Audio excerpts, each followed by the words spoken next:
Mahabodhi society হলে অভয়া মঞ্চের অন্তর্ভুক্ত সংগঠনগুলির সদস্যদের জন্য আয়োজন করা হয় দ্বিতীয় শিক্ষা শিবিরের, যার মূল বিষয় ছিল স্বাস্থ্যের অধিকার।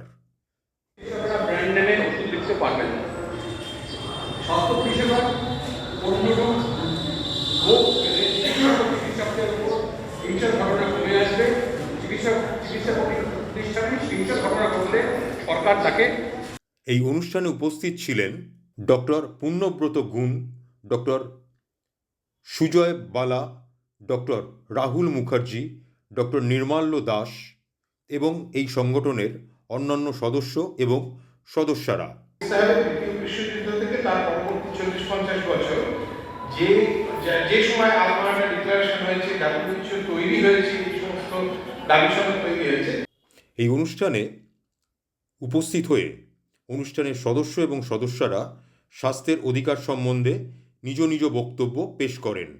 আমাদের দেশ ভারতবর্ষে স্বাস্থ্য মৌলিক অধিকার নয়, যদিও আমাদের দেশের সংবিধান যখন রচনা হয়েছিল তার 1 বছর আগে 1948-এ আন্তর্জাতিক যে মানবাধিকার সনদ, সেখানে স্বাস্থ্যকে একটা মৌলিক অধিকার হিসেবে স্বীকৃতি দেওয়া হয়েছিল। তো আমরা মনে করি যে স্বাস্থ্য রক্ষার দায়িত্ব সরকারের নেওয়া উচিত। প্রতিটি নাগরিক যাতে সুস্থ থাকেন তার দায়িত্ব সরকারকে নিতে হবে, এবং তার জন্য যে খরচ সেটা সরকারকে করতে হবে। তো আজকে আমাদের যে শিক্ষা শিবিরটা, সেই শিক্ষা শিবিরটা অভয়া মঞ্চের পক্ষ থেকে আয়োজন করা হয়েছে। আপনারা জানেন যে অভয়ার ধর্ষণ এবং হত্যার পরে যে আন্দোলন চলছে, সেই আন্দোলনের একটা পর্যায়ে জয়েন্ট প্ল্যাটফর্ম অফ ডক্টরসের উদ্যোগে সামাজিক যে সংগঠনগুলো, সেই সামাজিক সংগঠনগুলোকে নিয়ে একটি অভয়া মঞ্চ তৈরি করা হয়েছে। অভয়া মঞ্চের যারা সংগঠক, সেই সংগঠকদের জন্য আজকে শিক্ষা শিবির।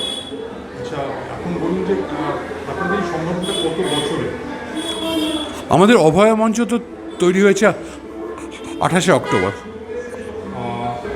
এর মধ্যে আপনারা মোটামুটিভাবে বলুন যে মানুষের কাছে কি বার্তা পৌঁছে দিতে পেরেছেন এবং কত মানুষকে সচেতন করতে পেরেছেন?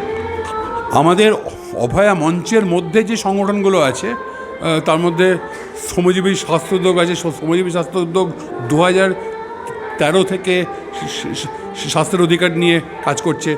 ওয়েস্ট বেঙ্গল ডক্টরস ফোরাম আছে, তারা 2017 থেকে মানুষকে সচেতন করার কাজ করছে।